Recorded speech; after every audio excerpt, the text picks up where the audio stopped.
Seit die den Sender gefunden haben, bin ich mit den Nerven völlig am Ende. Doch, das kann ich vollkommen verstehen. An ihrer Stelle würde ich mir auch Sorgen machen. Wann kommt eigentlich deine Mutter wieder? Oh, erinnere mich nicht daran. Übermorgen. Also ist morgen der letzte Tag, an dem Dennis und ich sturmfreie Bude haben. Und das müsst ihr natürlich voll ausnutzen. Du kommst mit? Oh Mann. Ja, das muss ich gleich Daddy und Oma erzählen. Moment. Erstmal möchte ich mit meiner Familie darüber reden. Du darfst auf keinen Fall zur Polizei. Ja, hallo, wer ist da? Ich bin's, Clarissa.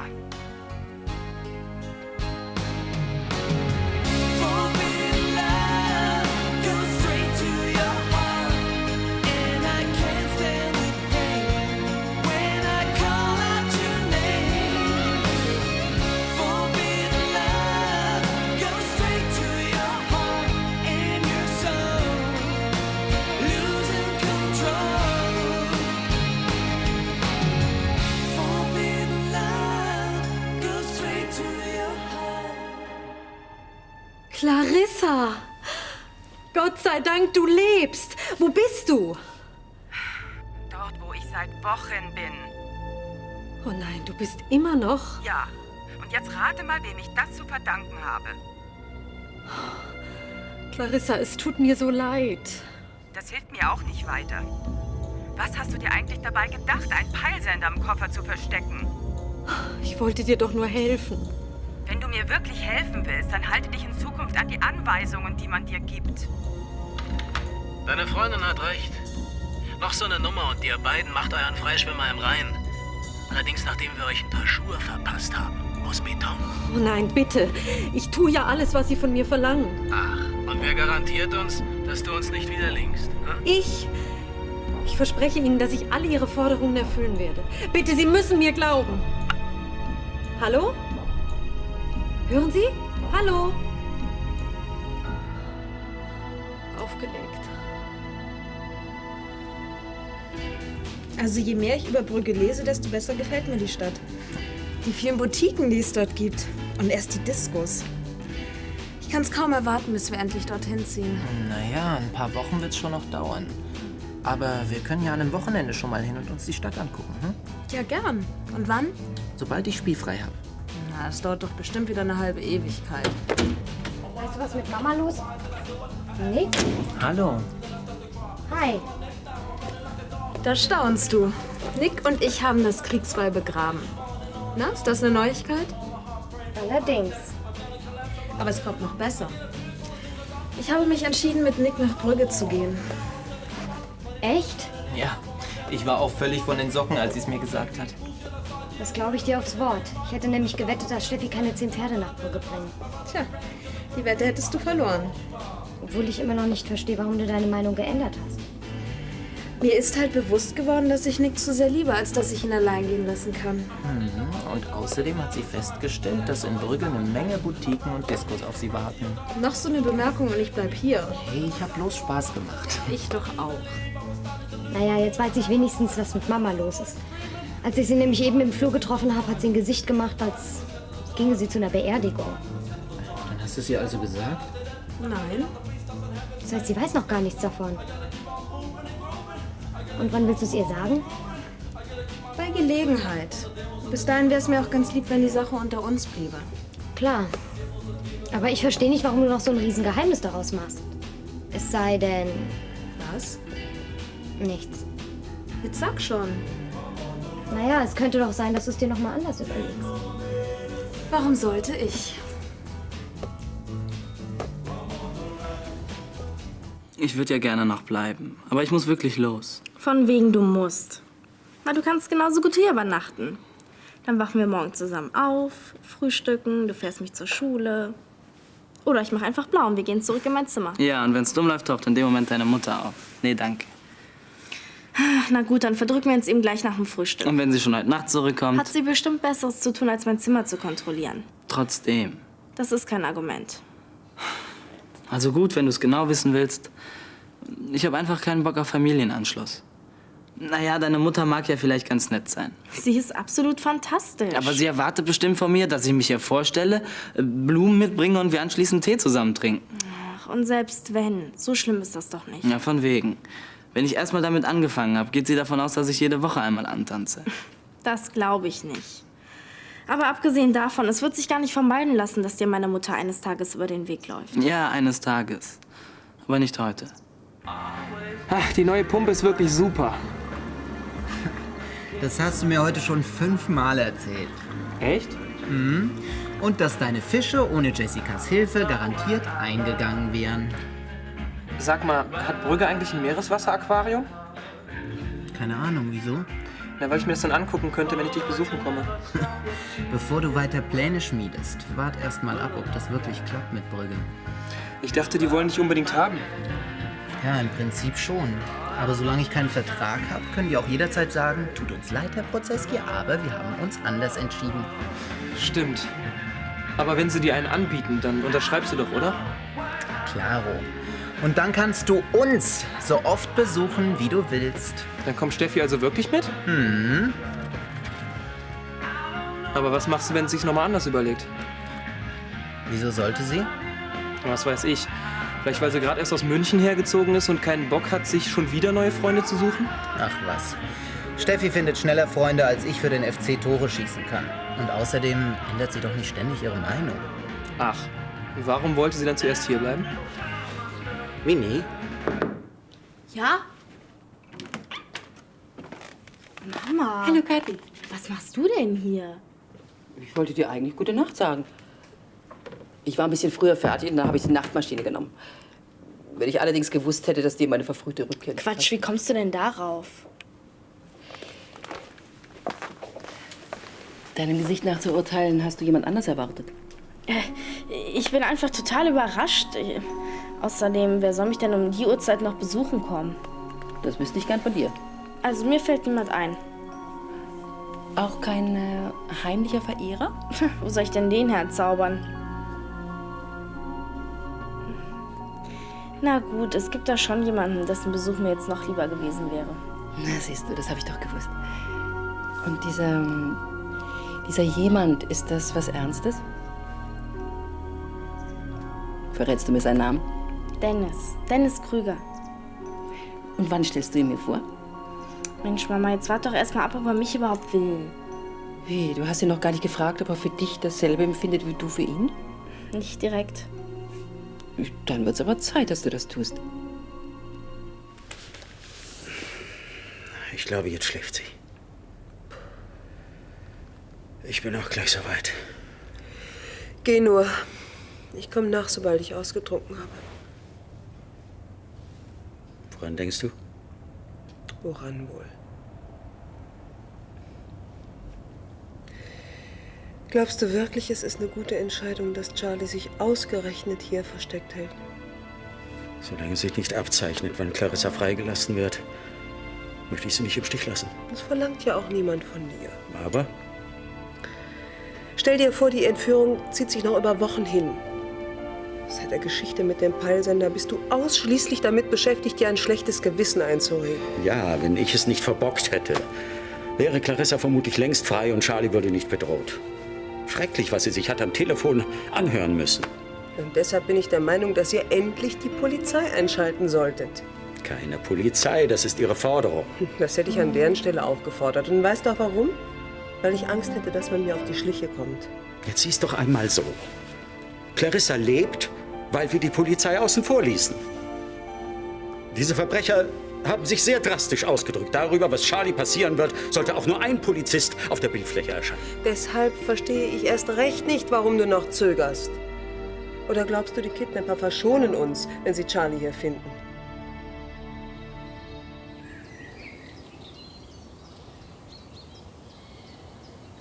Ja, ich glaube, das ist so ziemlich alles, was seit deiner Abreise passiert ist.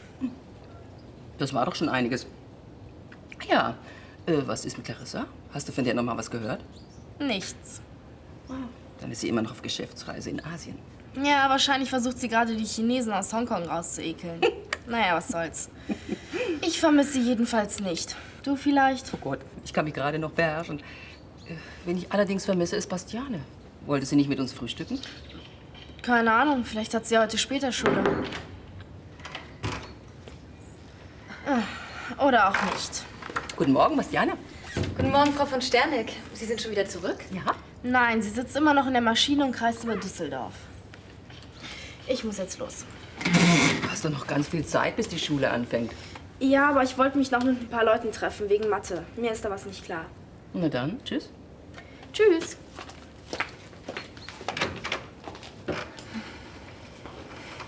Dann schieß mal los. Ja, ich warte.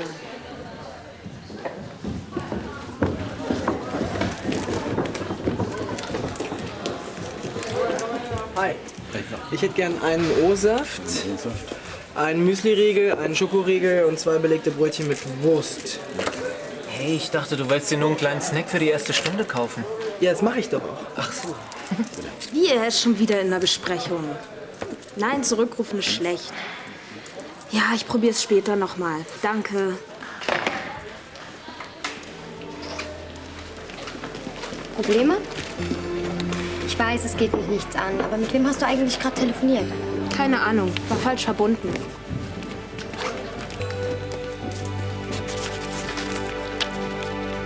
Handtücher findest du oben im Bad. Ach, danke. Morgen. Morgen. Kaffee? Ja, bitte. Hast du schon mit Charlie gesprochen? Wann denn? Sie ist ja gerade erst im Bad.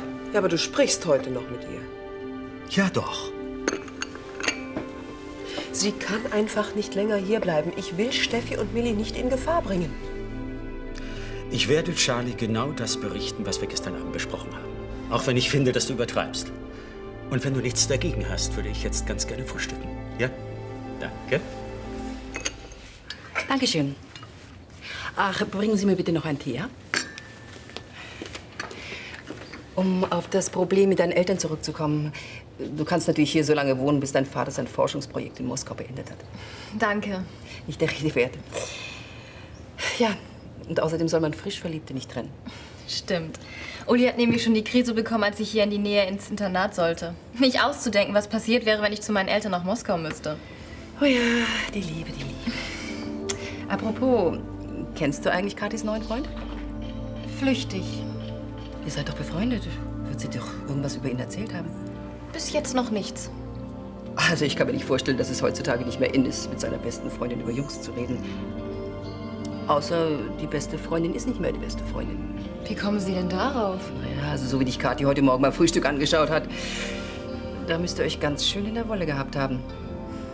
Kann man wohl sagen. Willst du mir auch den Grund verraten? Du musst natürlich nicht, aber wenn ich weiß, weswegen ihr gestritten habt, kann ich vielleicht zwischen euch beiden vermitteln. Es ging um Kathis Freund, Dennis. Was ist mit ihm? Also, er hat ein paar Sachen gemacht, die absolut nicht in Ordnung waren. Was Schlimmes? Naja, wie man es nimmt. Aber im Moment ist sie so verliebt, dass man nicht mehr normal mit ihr reden kann. Ja, ich verstehe, verstehe. Willst du denn mit mir darüber reden? Haben Sie gut geschlafen? Wie ein Murmeltier. Nur die Matratze ist ein bisschen weich. Aber ich denke, mit der Zeit werde ich mich schon dran gewöhnen. Dann wollen Sie also länger bleiben?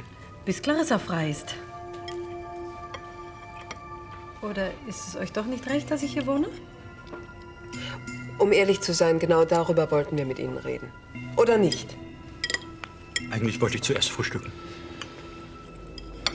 Aber da wir schon mal dabei sind, Erika und ich haben gestern Abend uns noch etwas länger besprochen. Und je länger wir uns besprochen haben, desto bewusster ist uns geworden, dass Ihre Anwesenheit eine zu große Gefahr für uns und vor allem für die Kinder bedeutet. Verstehe. Ja, dann verstehen Sie auch, dass das Risiko einfach zu groß ist. Erika denkt, dass es vielleicht das Beste wäre, wenn du dich unter falschem Namen in einem Hotel einquartiertest.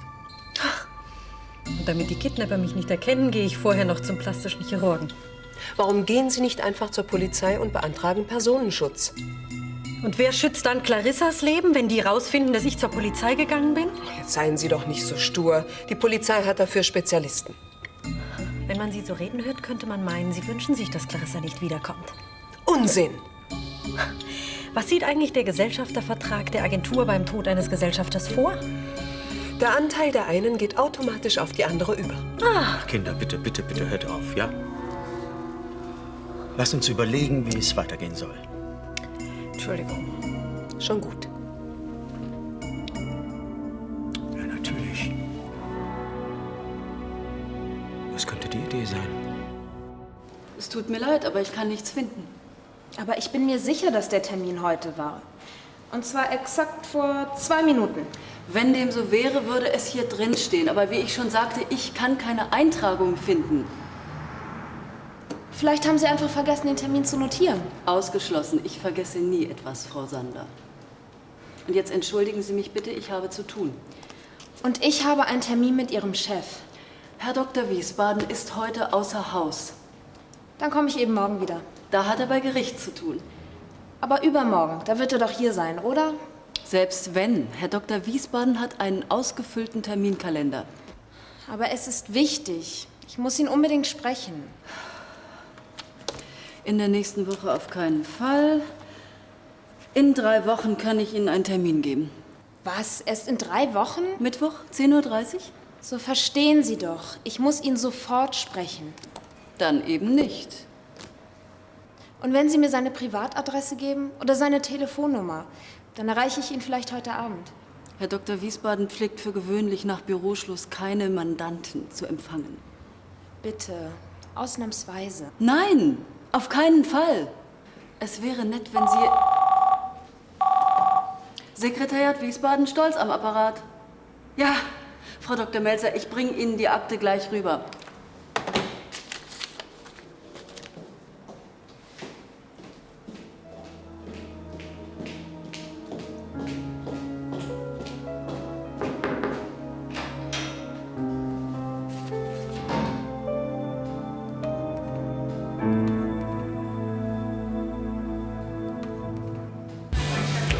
Und die Kleine macht alles, was ich von ihr verlange.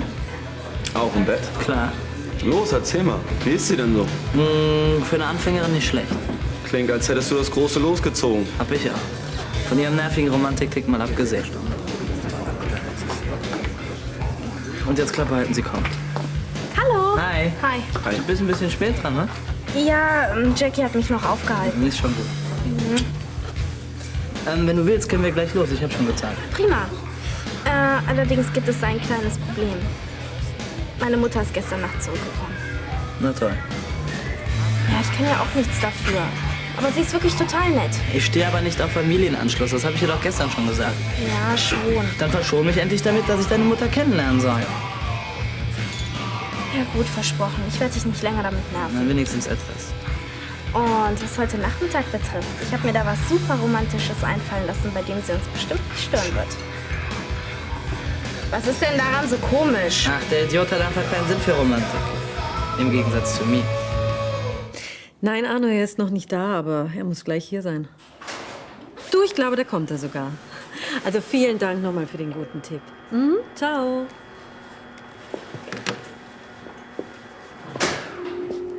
Wölfchen?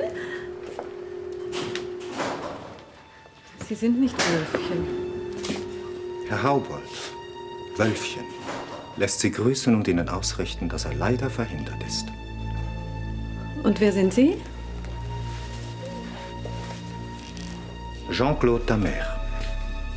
Privater Personenschutz rund um die Uhr.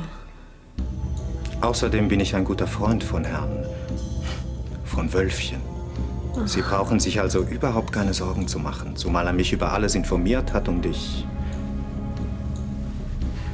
bestens vorbereitet bin.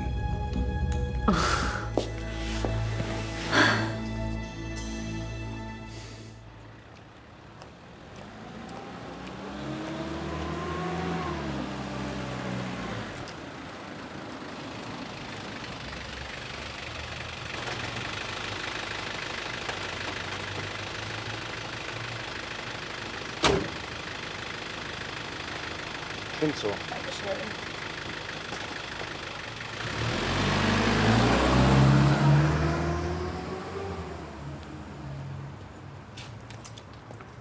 Herr Dr. Wiesbaden?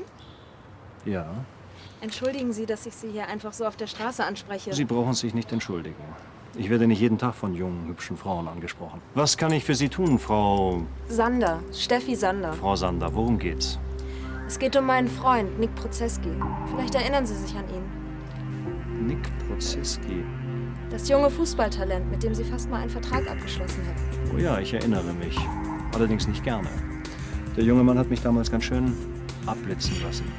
Das lag aber bestimmt nicht an Ihrem Verein oder an Ihnen.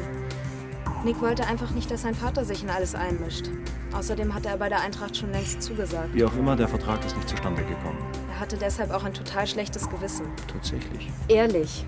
Und wenn er gekonnt hätte, wäre er auch zu Ihrem Verein gegangen. Aber Nick steht nun mal zu seinem Wort. Wie schön. Aber wieso erzählen Sie mir das eigentlich alles? Weil Nick die Eintracht verlassen will. Ach. Lassen Sie mich raten.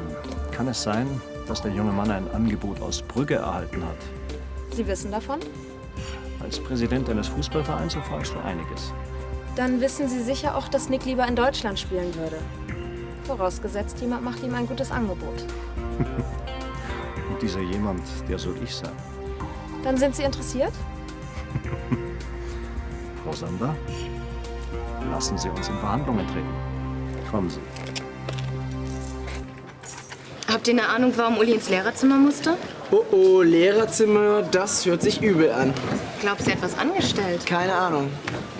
Frag ihn doch selbst. Ihr werdet nicht glauben, was passiert ist. Ich bin Steffis zukünftiger Partner. Übernimmst du dich da nicht ein bisschen? Nicht, was du denkst. Sondern? Vor euch steht das Biest. Mein kleiner Bruder wird Schauspieler. Ich fasse es einfach nicht. Gratuliere. Danke. Du bist doch jetzt wohl nicht sauer, dass ich daraus ein Geheimnis gemacht habe, oder? Nee, bin ich nicht. Aber ich warne dich, wenn du Steffi richtig küsst, dann könnte ich ziemlich sauer werden. Dem kann ich mich nur anschließen. Apropos, weiß jemand, wo sie abgeblieben ist? Und? Kommen wir ins Geschäft? Grundsätzlich bin ich nicht abgeneigt. Aber? Was, wenn Ihr Freund es sich wieder anders überlegt und bei einem anderen Verein unterschreibt? Naja, garantieren kann ich natürlich nicht, dass Nick zum ASC geht. Andererseits gibt es Situationen, in denen er mir keinen Wunsch abschlagen kann. Wenn Sie verstehen, was ich meine. Ich denke schon. Allerdings, Sie müssten nicht nur ihn überzeugen, sondern auch mich. Ich verstehe nicht. Das ist ganz einfach. Sie bringen mich ebenfalls in eine Situation, wo ich Ihnen keinen Wunsch abschlagen kann, und im Gegenzug sorge ich dafür, dass Nick einen Vertrag beim ASC bekommt. Wenn Sie verstehen, was ich meine.